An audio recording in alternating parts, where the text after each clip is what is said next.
जीवन में जितनी तकलीफें हैं सब बड़प्पन के कारण हैं। जो छोटा बनकर जीता है वो विपत्तियों से दूर रहता है। कबीर जी का बड़ा ही सुंदर दोहा है, बड़ा विपत्ति बड़ाई है, नन्हा करम से दूर। तारे सबसे न्यारे हैं, गहे चांद और सूर। मतलब मान बड़ाई में ही विपत्ति आती है और छोटा बनकर रहने पर विपत्तियां दूर रहती हैं। ग्रहण केवल सूर्य और चंद्रमा को ही लगता है। तारे तो सबसे न्यारे मतलब अलग रह जाते हैं।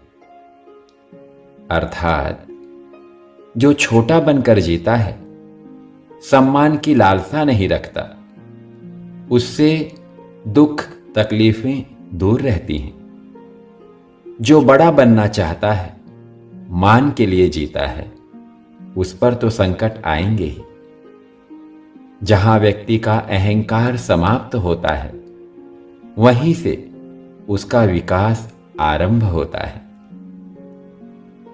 सरल बनना बहुत ही सरल है, मगर कोई बनता नहीं। पेचीदा बनना बहुत कठिन है, लेकिन सबकी दौड़ उसी की ओर है। सेहत के विषय में कही हुई बात है जो बहुत ही सुंदर है। स्वास्थ्य सस्ता है, फिर भी हम लेते नहीं। रोग महंगा है, फिर भी खरीदने जाते हैं। वास्तव में स्वस्थ रहना बहुत सरल है, लेकिन स्वस्थ कोई रहना ही नहीं चाहता। होटल हलवाई की दुकान से रोग उत्पन्न करने वाली चीजें खरीदकर खाते हैं और जब बीमार पड़ते हैं तो डॉक्टर के पास जाकर दवाई पर पैसे खर्च करते हैं। कहा जाता है कि भूखमरी के कारण लोग मर जाते हैं, लेकिन हकीकत यह है कि भूख से कम लोग मरते हैं।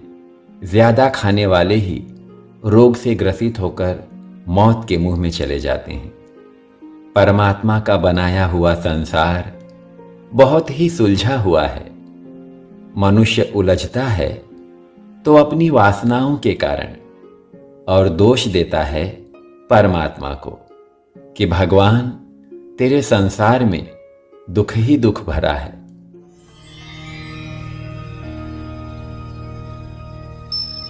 Oh